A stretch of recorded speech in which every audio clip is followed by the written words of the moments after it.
உங்கள் அனைவருக்கும் கிறிஸ்து இயேசுவின் இனிய நாமத்திலே வாழ்த்துக்கள். இன்று ஆண்டவருடைய மரணத்தை குறிக்கின்ற பெரிய வெள்ளி தியானத்திலே நாங்கள் ஈடுபட்டோம். இன்றைய நாளின் சிந்தனை பொருளாக ஆண்டவர் சிலுவையிலே மொழிந்த 7 வார்த்தைகளை குறித்து எங்களுடைய சிந்தனைகளை ஏறெடுப்பதும் வழக்கம். அதன் அடிப்படையிலே ஆண்டவர் மொழிந்த ஒரே வார்த்தையை மட்டும் வைத்து என்னுடைய சிந்தனையை உங்கள் முன்பாக வைக்க விரும்புகின்றேன். ஆண்டவருடைய 6வது வார்த்தை, எல்லாம் முடிந்தது.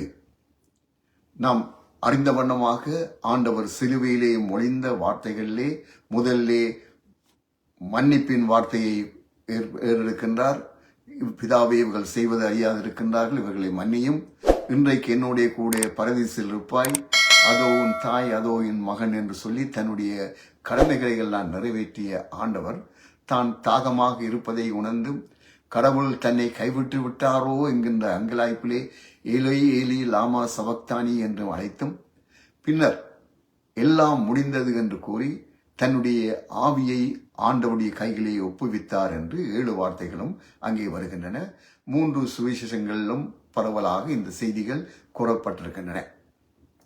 யோவான் சுவிசேஷத்திலே குறிப்பிடுகின்ற அந்த எல்லாம் முடிந்தது என்பது என்ற செய்தியின் மூலமாக ஆண்டவருடைய எல்லா விதமான காரியங்களும் முடிவுக்கு வந்தன என்பதை போன்ற ஒரு செய்தி இங்கே குறிப்பிடப்படுகின்றது.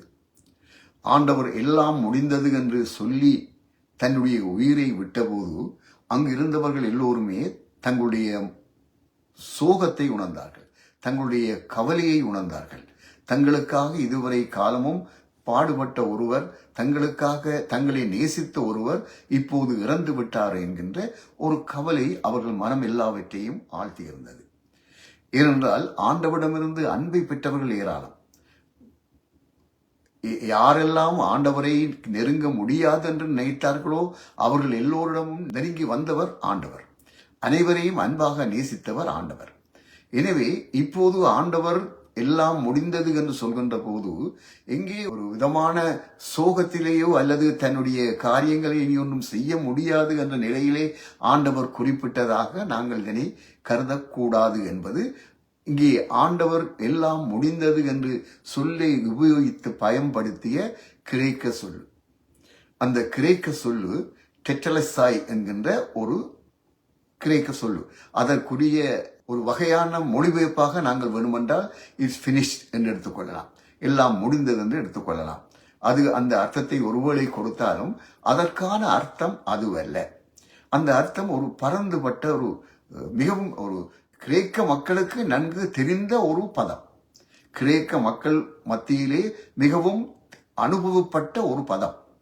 உதாரணமாக ஒருவர் பலியிடுவதற்காக ஒரு பலியை தேவாலயத்திற்கு கொண்டு போனாரையானால் அந்த பலியை பார்த்துவிட்டு அந்த வேதபாரகர் அல்லது பரிசேயர்கள் அதனை யாரெல்லாம் who has been given the authority to check அதனை பரிசீலிப்பதற்கான அதிகாரம் உடையவர்கள் அதனை பார்த்து, okay, this is good, this is excellent, your work is done, you have given a very good thing என்கின்ற சொல்லை பாவிப்பதற்கு டெட்டலைசாய் என்கின்ற சொல்லை அவர்கள் உபயோகித்தார்கள். ஒரு வேலையாளுக்கு ஒரு கடமையை கொடுத்த போது அந்த கடமையை அவன் மிகவும் கஷ்டப்பட்டு செய்து தனக்கு திருப்திகரமாக அவன் செய்து முடித்த பிறகு தன்னுடைய எஜமானுக்கு அறிவிக்கின்ற போது அவன் எல்லாத்தையும் நான் செய்து முடித்து விட்டேன், இனி இதற்கு மேலே ஒன்றும் செய்வதற்கு இல்லை, எல்லாம் நீங்கள் சொன்னது வண்ணமாக முழுமையாக செய்து முடித்து விட்டேன் என்று ரிப்போர்ட் பண்ணுகின்ற போது அவன் பாவிக்கின்ற சொல்லு டெட்டலஸ்டாய், எல்லாம் முடிந்தது, எல்லாம் முடிந்தது.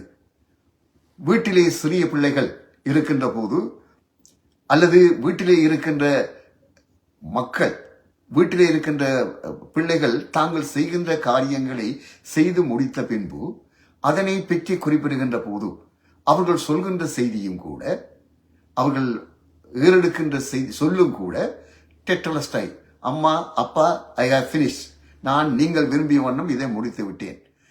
பெற்றோரும் அதனை பார்த்து, yes, we have finished it, very good என்று சொல்கின்ற அந்த சொல்லி இங்கே பாவிக்கப்பட்டிருக்கின்றது. அப்படியானால் ஆண்டவர் எல்லாம் முடிந்தது என்று சொல்கின்ற போது இந்த பல்லாயிரக்காண்டு கணக்கிலே மேற்கொள்ளப்பட்ட ஆண்டவருடைய திட்டம், த பிளான் ஆஃப் காட். அவருடைய பிளான் இப்போது நிறைவேறிவிட்டது. ஆண்டவரே, உம்முடைய திட்டத்தை நான் நிறைவேற்றி விட்டேன்.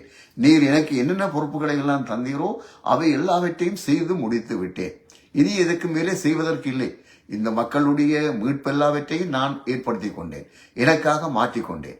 என்னுடையதாக அவர்களுக்காக நான் என்னையே கொடுத்து விட்டேன். இனி அவர்கள் எதுவும் செய்வதற்கு, மக்கள் தங்களுடைய பாவங்களை போக்குவதற்கு, தாங்கள் ஒப்புரவாகுவதற்கெல்லாம் பலி செலுத்த வேண்டி வந்தது. மக்கள் தங்களுடைய பாவங்களிலிருந்து விடுபடுவதற்கு, கடவுளோடு ஒப்புரவாகுவதற்கு அவர்கள் பலியிட வேண்டும். அவர்களுக்காக யாராவது ஒருவர் பிரார்த்திக்க வேண்டிய நிலை. இப்போது ஆண்டவருடைய இந்த மரணத்தின் மூலமாக ஆண்டவர் தன்னுடைய எல்லாம் முடிந்து விட்டது என்ற செய்தியை அந்த மக்களுக்கு குறிப்பிட்டார். அதாவது இனிமேல் நீங்கள் இந்த பலியில் செலுத்த தேவையில்லை. நீங்கள் இதுவரை காலமும் செய்த எல்லா பலிகளுடைய பொருத்தனைகளுடைய காரியங்களும் முடிவடைந்து விட்டன. இனிமேல் வரப்போகின்ற காரியங்களுக்குமான பலியை நான் செலுத்திவிட்டேன். இனி யாருமே எந்த ஒரு பலியும் செலுத்த தேவையில்லை. நீங்கள் எல்லோரும் எங்களுடைய கூட இருக்கின்றீர்கள் என்கின்ற செய்தியை அங்கே ஆண்டவர் குறிப்பிடுகின்றார். கடவுள் திட்டமிட்டிருக்க இந்த மக்களை மீட்பதற்கு என்னவெல்லாம் செய்ய வேண்டும், ஏற்கனவே பல வழிகளிலே ஆண்டவர் முயன்றிருந்தாலும் ஆண்டவருடைய இறுதி திட்டம், கடவுளுடைய இறுதி திட்டம் இந்த மக்களுக்காக தன்னுடைய ஒரே குமாரனை பலியாக கொடுப்பது. அந்த காரியத்தை இப்போது கடவுள் நிறைவேற்றி விட்டார். கடவுளை பொறுத்தமட்டிலும் இது டெட்டலஸ்டாய், ஆண்டவரை பொறுத்தமட்டிலும் இது டெட்டலஸ்டாய். இரண்டு பேருமே தங்களுடைய கடமைகளை முடித்து விட்டார்கள். இனி ஒன்றும் செய்வதற்கில்லை. இந்த கடைசியாக ஆண்டவர் சொல்லி முடிக்கின்ற பிதாவே, உம்முடைய கைகளில் என்னுடைய ஆவியை ஒப்புவிக்கிறேன் என்ற வார்த்தை கூட இஸ்ரவேல் மக்கள் படுக்கைக்கு போகின்ற போது சொல்கின்ற சங்கீதம். அதாவது அடுத்த நாள் காலையிலே நாங்கள் எழுந்து உம்முடைய மற்ற கடமைகளை செய்வோம் என்கின்ற துணிவிலே சொல்கின்ற ஜெபம்.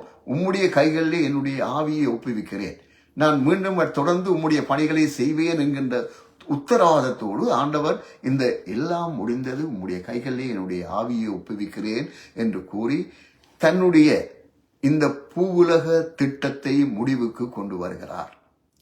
எந்த நோக்கத்திற்காக இந்த உலகத்திற்கு வந்தாரோ அந்த மீட்பின் பணியை வெற்றிகரமாக முடித்துவிட்டு இன்று ஆண்டவர் எங்களுடைய அரசனாக திகழ்கின்றார்.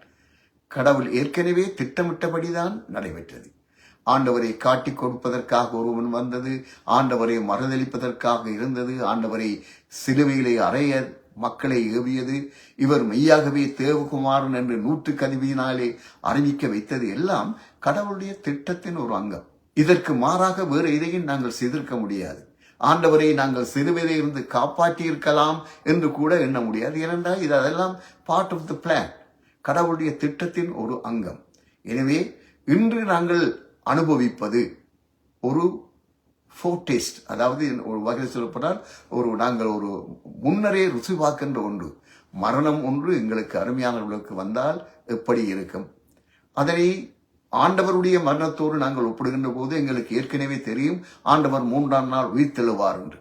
ஆனால் சாதாரண மனிதர்கள் மரிக்கின்ற போது ஆண்டவர் எங்களுக்கு சொல்கின்ற செய்தி, இதே மனிதன் போலத்தான் நானும் மரித்தேன், நானும் உயிர்த்தெழுந்திருக்கிறேன், நீங்களும் மரித்தாலும் நீங்களும் உயிர்த்தெழுவீர்கள் என்கின்ற செய்தி அங்கே சொல்லப்படுகின்றது.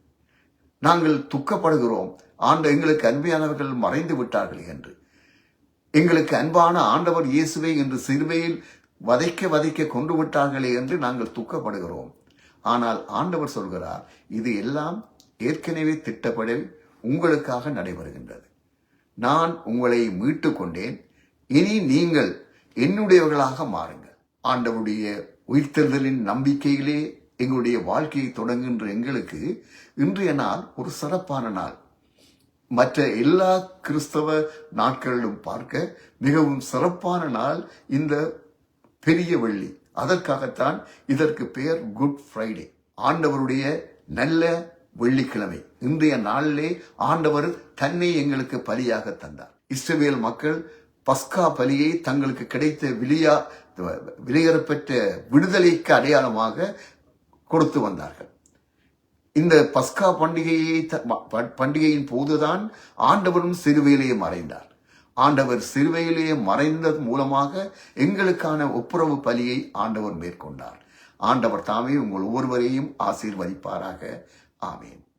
இரக்கங்களின் ஆண்டவரே, எங்களுக்காக இந்த உலகத்தில் வந்து பல்வேறு துன்பங்களை சுமந்து எங்களை உமது மீட்பின் பாதையிலே வழிநடத்தி உம்முடைய பிள்ளைகளாக எங்களை மாற்றி இருக்கின்றீர். அதற்காக உமக்கு நன்றி ஆண்டவரே.